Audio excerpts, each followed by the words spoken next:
ఓం శ్రీ గణేశాయ నమః. శ్రీమాత్రే నమః.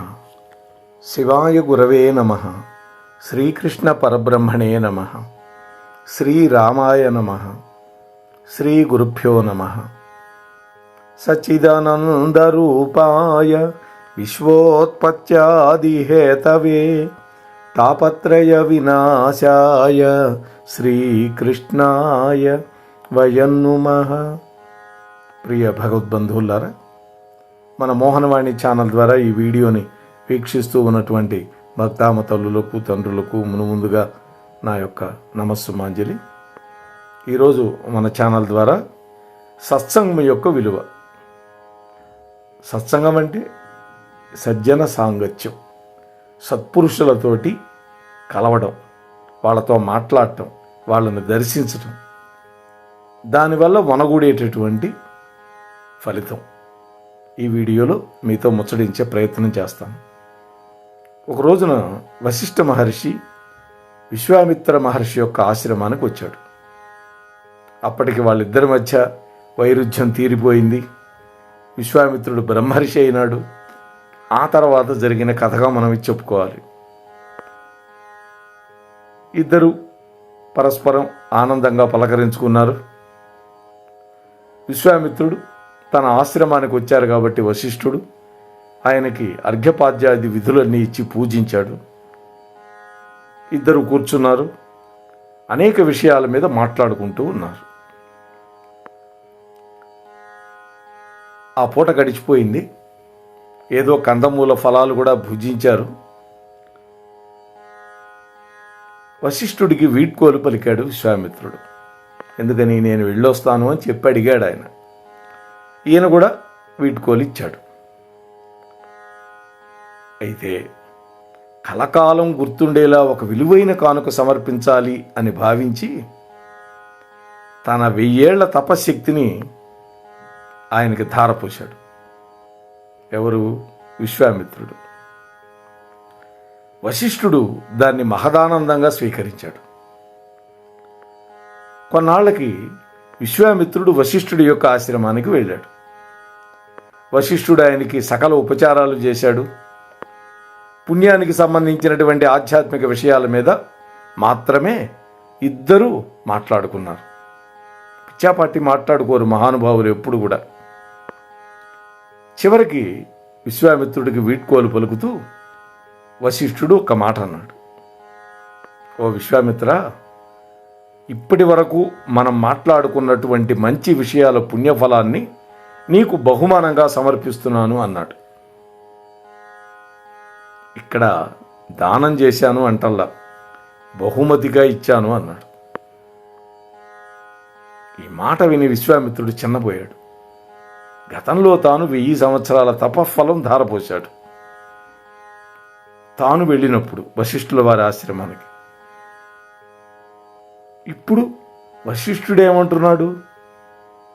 మనిద్దరం ఇప్పటిదాకా మాట్లాడుకున్న మంచి విషయాల ఫలితాన్ని నేను ధారపోస్తున్నాను అన్నాడు. నేను బహుమతిగా ఇస్తున్నాను అన్నాడు. అందుకని విశ్వామిత్రుడు చిన్నపోయినాడు. ఎందుకని చిన్నపోయినాడు? తాను 1000 సంవత్సరాల తపఫలాన్ని ఇస్తే ఈయన కేవలం 1 గంట 2 గంటలో వాళ్ళు మాట్లాడుకున్నటువంటి మంచి విషయాల ఫలితాన్ని మాత్రమే ఇచ్చానంటున్నాడు. ఈ రెండిటికి ఎలా సరిపోతుంది అనుకున్నాడు. ఉండబట్టలేక అదే విషయాన్ని విశ్వామిత్రుడు వశిష్ఠుల వారిని అడిగాడు.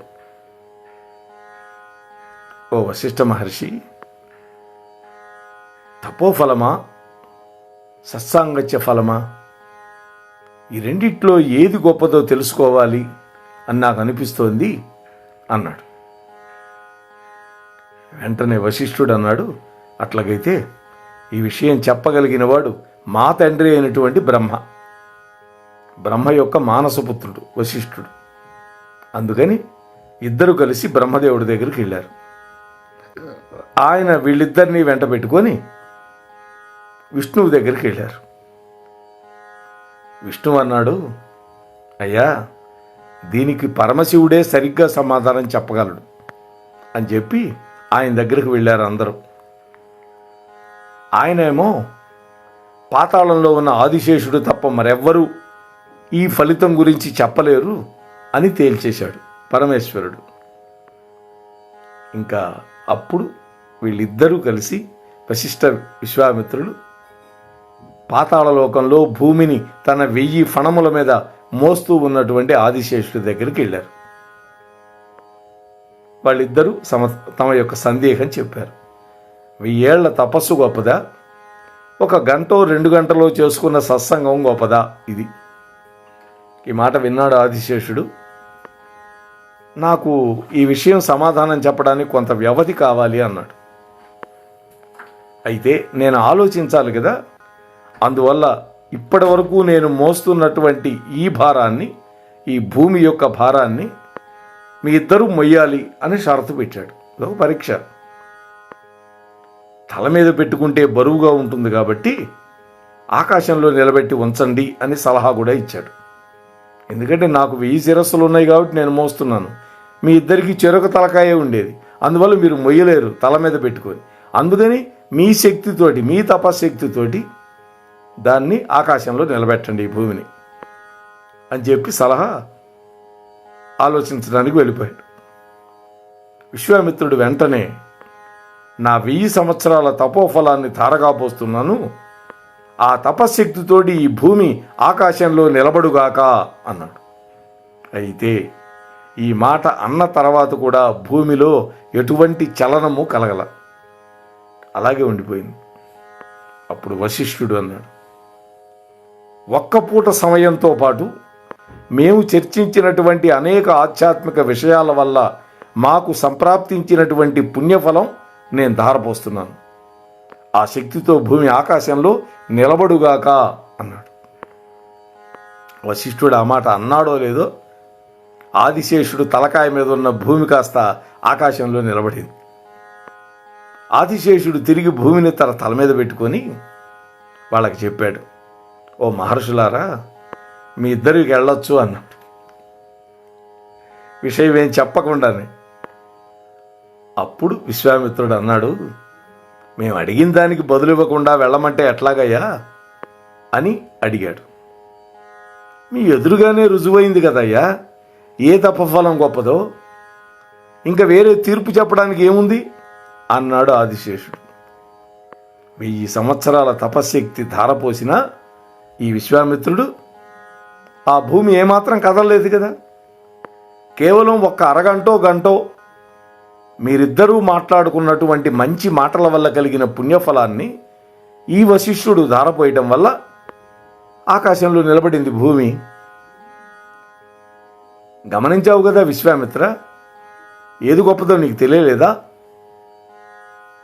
అనగానే అప్పుడు విషయాన్ని విశ్వామిత్రుడు గ్రహించాడు. చూశారు కదా సత్సంగం యొక్క మహిమ ఎలాంటిదో. సత్సంగం ఎప్పుడూ ఉబుసుబోని మాటలు లేకపోతే సినిమా కబుర్లు చెప్పుకోవడానికి కాదండి. భగవత్ సంబంధమైన మాటలు మాట్లాడుకుంటేనే అది సత్సంగము అవుతుంది. అందుకనే ఇప్పటికీ సుందర సత్సంగం అని, మా వద్దిపర్తి వారి సత్సంగం, ఇవన్నీ ఉన్నాయి. ఇక్కడ ఇటువంటివే మాట్లాడుకుంటారు, దానివల్ల పుణ్యం సంప్రాప్తిస్తుంది. ఇప్పుడు ఈ భూమి మీద జీవిస్తున్నటువంటి మన మధ్య మంచి మాటలు తగ్గిపోతున్నాయండి. అవునా?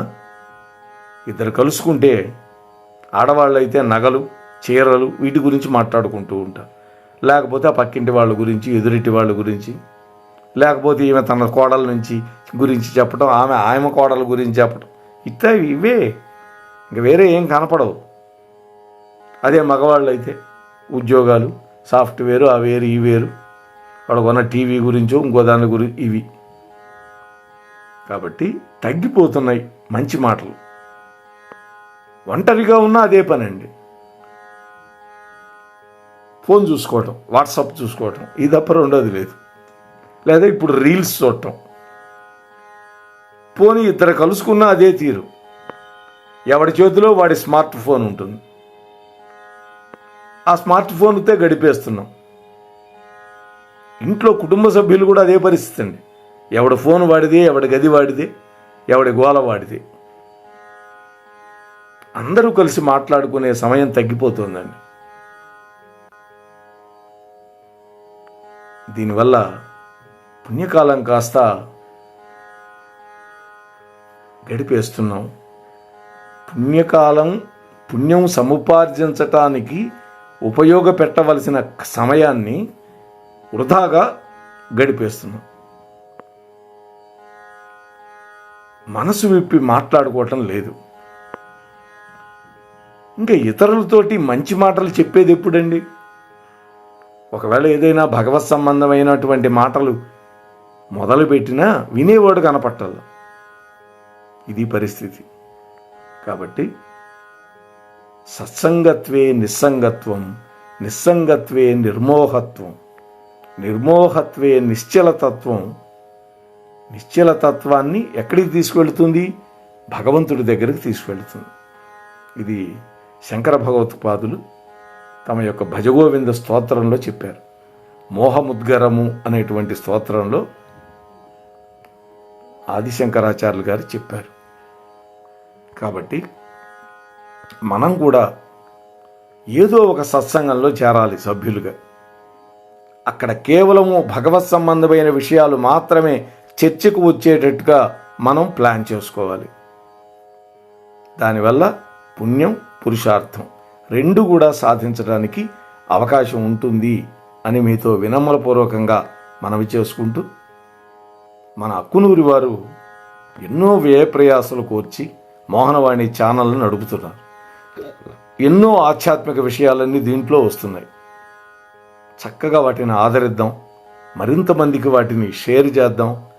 తద్వారా ఛానల్కి సబ్స్క్రైబర్ల సంఖ్య కూడా పెరగాలండి.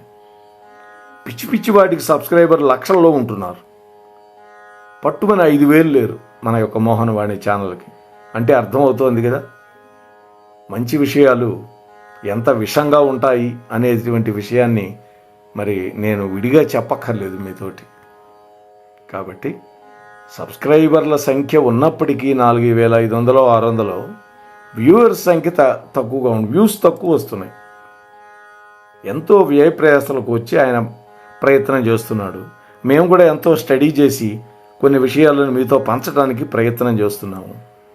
కానీ మీరందరూ ఆదరించి మరింత మందికి ఆ విషయం అందినప్పుడే కదా మాకు వారికి ఇద్దరికీ ఆనందం కలిగేది. ఆలోచించండి. నేను ఎవరిని నిందించట్లేదు, ఎవరి మీద తక్కువ భావంతో మాట్లాడటం లేదు. మన ధర్మాన్ని, మన దైవాన్ని నిలబెట్టుకోవలసిన బాధ్యత మన మీదనే ఉందండి. ఎవడో వచ్చి ఏదో చేస్తాడనుకుంటే దానికంటే పొరపాటు మరొకటి లేనే లేదు.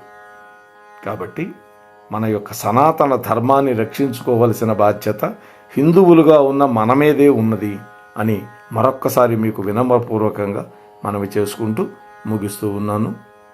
స్వస్తి సర్వేషాం.